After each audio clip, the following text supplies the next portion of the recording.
가난한 이웃을 사랑한 의사 장기려. 글 허문원, 그림 이상규.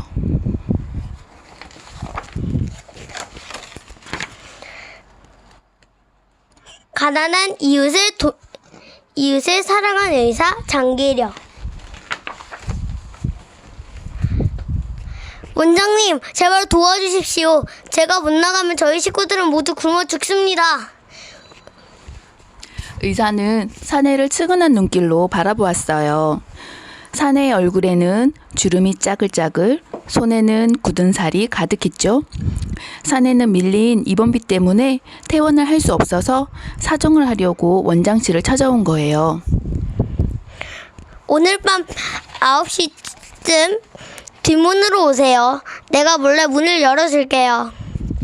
그날 밤 사내는 문 앞에서 선뜻 발걸음을 떼지 못했어요. 의사는 슬그머니 주머니를 털어 차비까지 지어주었지요. 어허, 어서 가세요. 즐기면 나도 직원들에게 혼이 납니다. 이 은혜는 절대 잊지 않겠습니다. 흑흑. 사내는 눈물을 닦으며 어둠 속으로 사라졌어요. 자신이 가진 것을 모두 가난하고 병든 사람에게 나누어준 의사. 환자들의 몸뿐만 아니라 마음까지 치료해준 진정한 의사. 그 의사의 이름은 장기려입니다. 입원비. 환자가 병을 고치기 위해 병원에 들어가 치료를 받을 때 그에 대한 값으로 치르는 돈이에요. 퇴원. 일정 기간 병원에 머물며 치료를 받던 환자가 병원에서 나오는 것이에요.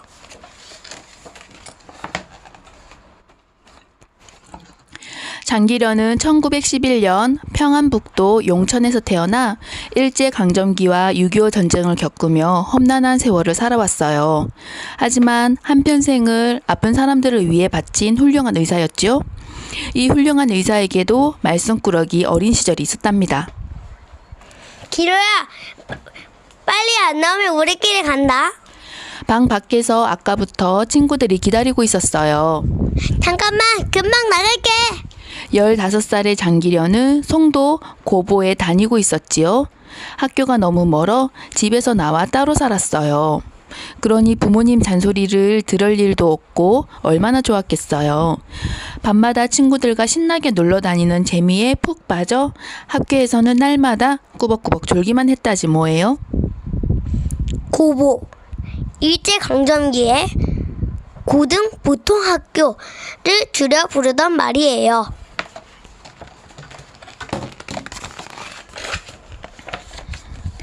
어느 날 장기려는 하토놀이를 하느라 밤을 꼬박 새웠어요. 한 달 용돈을 다 잃고 터덜터덜 집으로 돌아오는데 갑자기 할머니의 간절한 기도가 떠올랐어요. 우리 기려가 무럭무럭 잘 자라 일꾼이 되게 하소서. 어려서부터 몸이 약했던 장기려를 끔찍이 아껴주었던 할머니. 그 할머니의 기도 소리가 귓가에 윙윙 울리는 듯 했어요. 장기려는 비로소 정신을 차리고 열심히 공부했어요. 하지만 2년 동안 신나게 놀러만 다녔기 때문에 쉽지가 않았지요. 수재가 몰려든다는 윌슨 대학 시험에 떨어지고 나서 장기려는 하나님께 간절히 기도했어요. 경선 의전에 들어가게만 해주시면 치료 한 번 못 받고 죽는 가난한 사람들을 위해 평생 일하겠습니다. 그 간절한 기도가 통한 것일까요? 장기려는 경성의전에 당당히 합격했답니다. 수재. 머리가 좋고 재주가 뛰어난 사람이에요. 경성의전. 지금의 서울대학교 의과대학입니다.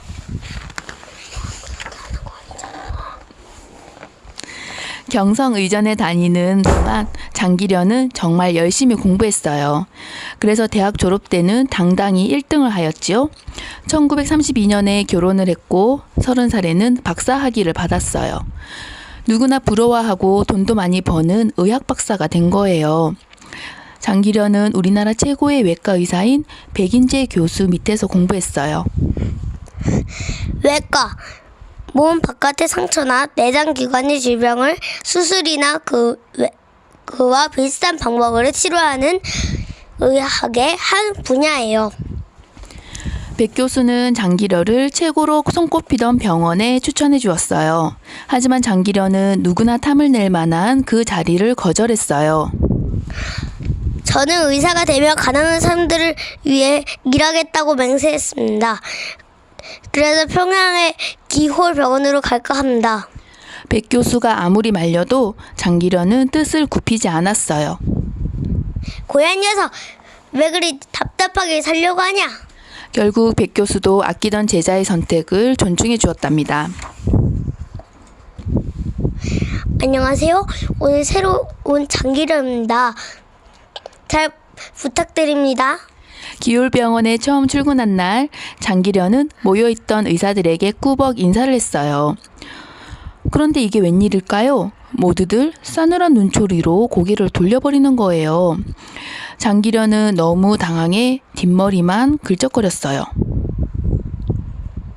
아마 처음이라 쑥스러워서 그러겠지?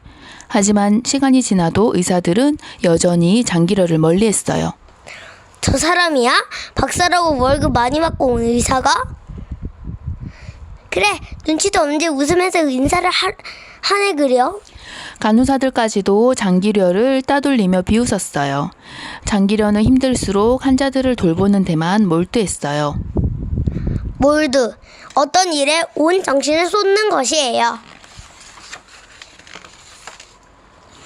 기울병원에서의 괴로움은 계속되었어요. 심지어 병원의 원장이 되었다가 아무런 잘못도 없이 2달 만에 물러나기까지 했지요. 나는 가난한 사람들을 고쳐주려고 일부러 이곳에 온 거야. 아무리 마음을 다잡고 참아도 장기려는 하루하루가 지옥 같았어요. 못 견딜 만큼 괴로울 때면 왕진 가방을 들고 밖으로 나갔지요. 병원 밖으로 나오면 장기려는 인기 많은 의사 선생님이었거든요. 왕진. 의사가 병원 밖에 환자가 있는 곳으로 가서 병을 살피는 것이에요. 하나뿐인 아들을 살려줘서 고맙다며 눈물을 찍어내는 할머니, 쌀봉투를 불쑥 내미는 할아버지, 수줍게 옥수수를 건네는 아주머니, 가난하지만 순박한 사람들을 보면 답답했던 마음이 확 풀렸어요. 할아버지 한 분이 청진기를 가리키며 무릎을 쑥 내밀었지요. 의사 양반, 나 여기가 아프니 그 기계 좀 대주오. 할아버지는 청진기만 대면 아픈 곳이 낫는 줄 아셨나 봐요. 순박한 할아버지 때문에 장기려는 오랜만에 크게 웃었어요. 청진기, 환자의 몸 안에서 나는 소리를 듣는 데 쓰는 의료기구예요. 선생님, 지금이라도 포기하시지요. 이마에 땀이 송글송글 맺힌 채 장기려는 고개를 저었어요. 그리고 메스에 온 정신을 쏟았지요. 우리나라 최초로 간암 환자를 수술하는 날이다 보니 아무리 실력이 뛰어난 장기려라 해도 마음을 졸일 수밖에 없었어요. 바로 1년 전 일본의 유명한 의사도 실패한 위험한 수술이었거든요. 장비도 의학기술도 지금처럼 발달하지 않았기 때문에 그 시대에는 간암 절제 수술이 불가능하다고 생각했지요. 메스, 수술이나 해부를 할 때 쓰는 작고 예리한 칼이에요. 간암 절제 수술, 간에 생긴 암을 잘라내는 수술이에요. 얼마나 시간이 흘렀을까? 드디어 장기려가 수술실 문을 열고 나왔어요. 성공입니다. 대성공이에요. 1943년 일본인 의사도 실패한 간암 수술 드디어 성공. 우리나라 최초의 간암 수술 성공은 의학계 최고의 뉴스였어요. 기울병원은 기쁨에 넘쳐 술렁댔어요. 장기려를 따돌리고 얕보던 의사들도 인정을 할 수밖에 없었어요. 장기려 선생님 대단하십니다. 축하드려요. 그동안 우리가 오해하고 잘 드리지 못해 미안합니다. 장기려는 그들을 보며 따뜻하게 웃음 지었어요. 그동안 괴로웠던 모든 일도 웃음과 함께 잊어버렸지요. 아이고 의사 양반, 내 다리 좀 봐줘. 선생님, 우리 아이 숨소리가 이상해요. 빨리 좀 와주세요. 장기려는 병원 복도를 불이 났게 뛰어다녔어요. 장기려에게 진료를 받으려는 환자가 끝도 없이 밀려들었지요. 간암 수술에 성공하면서 엄청나게 유명해졌기 때문이에요. 하지만 바쁘다고 해서 무회촌 진로를 그만둘 순 없었어요. 지난 몇 년간 돌봤던 가난한 사람들을 모른 채 할 순 없었거든요. 진료. 의사가 아픈 사람을 진찰하고 병을 고쳐주는 것이에요. 무의촌. 의사나 의료시설이 없는 곳이에요. 열심히 환자들을 돌보던 장기려는 그만 병이 나고 말았어요. 시골에서 잠시 건강을 돌보던 장기려는 놀라운 소식을 들었어요. 1945년 8월 15일 우리 민족이 꿈에 그리던 강복을 맞은 거예요. 하지만 그 기쁨이 채 가시기도 전에 6.25 전쟁이 일어났어요. 쏵, 쏵, 화르릉 쾅! 조용하던 평양 하늘에 전투기가 수없이 날아다니고 건물이 무너질 듯한 커다란 대포 소리가 들렸어요. 병원 2층에서 수술을 하던 장기려는 자기도 모르게 몸을 움츠렸어요. 유리창이 깨지는 소리, 폭탄이 터지는 소리가 귀를 찔렀어요. 3층에서 수술하던 의사들이 우르르 몰려 내려왔어요. 박사님, 수술을 멈추고 빨리 피해야 합니다. 광복, 빼앗긴 나라의 권리를 되찾는 것이에요. 환자들을 두고 의사가 가긴 어딜 간단 말이오. 우리가 없으면 이 사람들은 모두 죽어요. 그걸 알면서 의사가 자기만 살자고 도망을 간단 말이오? 장기려는 겁에 질린 의사들을 달래 수술실로 돌려보냈어요. 그리고 수술실에서 밤을 새우며 7차례나 수술을 했답니다. 전쟁이 길어지면서 많은 사람이 죽고 다쳤어요. 장기려는 전쟁 중에 다친 사람은 무조건 치료해 주었어요. 북한 사람이건 남한 사람이건 가릴 이유가 없었지요. 그들 모두 우리 민족이고 무엇보다 생명은 누구에게나 똑같이 소중하다고 생각했기 때문이에요. 하지만 장기려의 이런 행동이 스스로를 위험에 빠뜨렸어요. 박사님, 저희와 함께 남한으로 가시지요. 남한군을 치료해 주었으니 북한군에게 무슨 일을 당할지 모릅니다. 중국군까지 전쟁에 끼어들자 장기려는 남한군의 권유에 따라 평양을 떠나기로 했어요. 하지만 식구들과 길이 엇갈리는 바람에 배웅 나왔던 아들 한 명만 데리고 부산까지 내려가게 되었어요. 가용아, 춥지? 조금만 참으렴. 다른 가족들도 금방 만나게 될 거야. 권유, 어떤 일을 하도록 권하는 것이에요. 배웅, 멀리 떠나가는 사람을 일정한 곳까지 따라 나가서 작별하며 보내는 일이에요. 간신히 부산에 도착했지만 장기려는 살 길이 막막했어요. 장기려는 어린 아들의 손을 꼭 잡고 어찌할 바를 몰랐어요. 혹시 장기려 박사님 아니십니까? 장기려는 그를 알아본 후배 덕분에 육군 병원에서 일할 수 있었어요. 전쟁통이라 의사들의 일손이 워낙 모자랐거든요. 어린 아들을 굶기지는 않게 되었으니 정말 다행한 일이었어요. 어느 날 미국에서 공부하던 젊은이가 장기려를 찾아왔어요. 박사님, 가난한 사람들을 무료로 치료해주는 병원을 만들면 어떨까요? 병원만 열면 약은 유엔에서 무료로 대준답니다. 다른 사람이라면 고민했을 테지만 장기려는 시원스럽게 대답했어요. 그게 정말인가? 좋네, 한번 해보세. 장기려는 자기가 늘 꿈꿔왔던 일을 하게 된 것이 기뻤어요. 1년 만에 장기려는 편하게 지내던 육군 병원을 떠났어요. 유엔 또는 국제연합이라고도 하는데 제2차 세계대전이 끝난 뒤에 세계의 평화를 위해 만든 기구예요. 스릉스릉 뚝딱뚝딱. 장기려는 손수 톱질을 하고 망치질을 해서 나무 침대와 진료대, 수술대를 만들었어요. 그리고 교회 창고 자리를 빌려 천막을 치고 병원을 열었지요. 1951년 6월 이렇게 하여 우리나라에서는 처음으로 일반 사람을 무료로 진료해주는 복음병원이 문을 열었어요. 말이 병원이지 천막 2개만 딸랑 있는 가난한 병원이었지요. 하지만 그 천막 병원에는 장기려가 하루에 200명이 넘는 환자를 치료했답니다. 1953년 남한과 북한은 전쟁을 잠시 쉬기로 했어요. 하지만 남과 북이 가로막혀 장기려는 집으로 돌아갈 수 없었어요. 내가 이웃을 열심히 돌보면 북한의 가족들도 누군가 돌봐줄 거야. 장기려는 이러한 마음으로 환자들을 가족처럼 치료했어요. 열심히 병원을 꾸려가자 하나 둘 도움의 손길도 생겼지요. 1957년 드디어 새 건물을 지어 복음병원을 옮기게 되었어요. 장기려는 아들과 단둘이 병원 옥상 가건물에 살면서 가난한 환자에게는 치료비를 받지 않고 병을 고쳐주었어요. 원장님, 또 환자를 도망치게 하셨어요? 자꾸 이러시면 우리 병원은 문을 닫아야 할지도 몰라요. 다 방법이 생길 테니 너무 걱정 마세요. 장기려는 돈이 없는 환자도 절대 물리치지 않았어요. 다행히 병원은 그를 존경하는 사람들의 도움으로 자리를 잡았지요. 가건물, 임시로 지은 건물이에요. 어떻게 하면 환자들이 돈 걱정 없이 치료를 받을 수 있을까? 이것이 장기려의 한결같은 고민거리였어요. 어느 날 장기려가 몸담고 있던 어느 모임의 회원이 말했어요.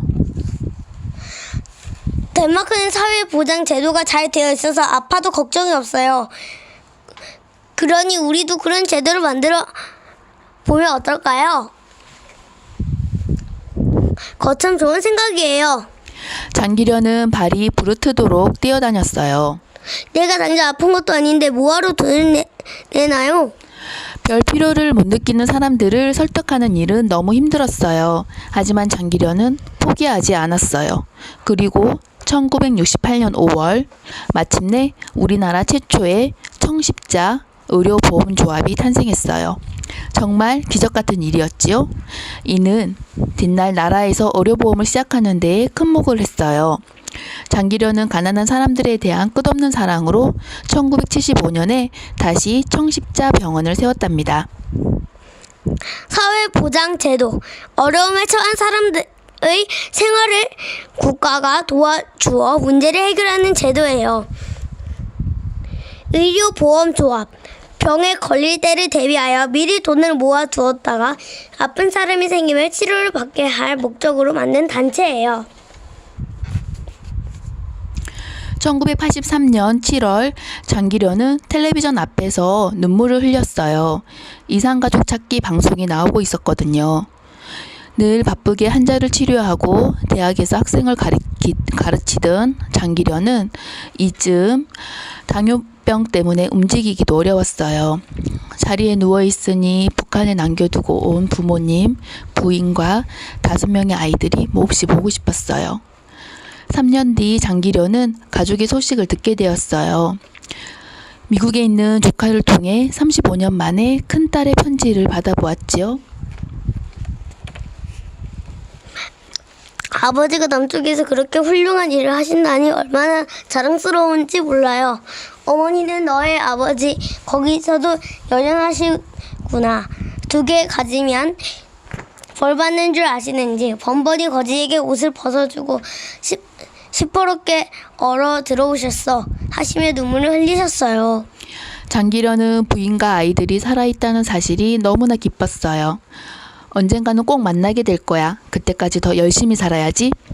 아픈 몸을 추스른 장기려는 다시 병원에 나가 있는 힘껏 환자를 돌보았어요. 당뇨병, 물에 잘 녹고 단맛 있는 탄수화물 성분인 당분이 오줌에 많이 섞여 나오는 병이에요. 갈증이 나서 물을 많이 마시게 되고 오줌을 누는 횟수가 늘어나며 쉽게 피곤해져요.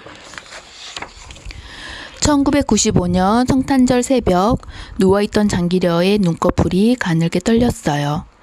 장기려는 스스로 맹세했던 대로 한평생을 가난하고 불쌍한 사람들을 치료하는 데 바쳤어요.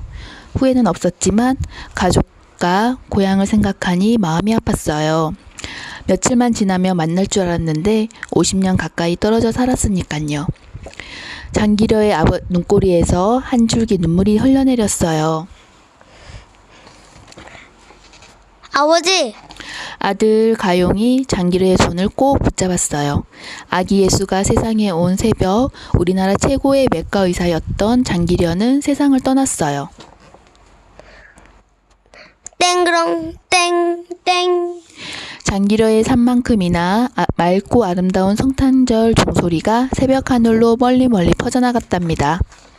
땡.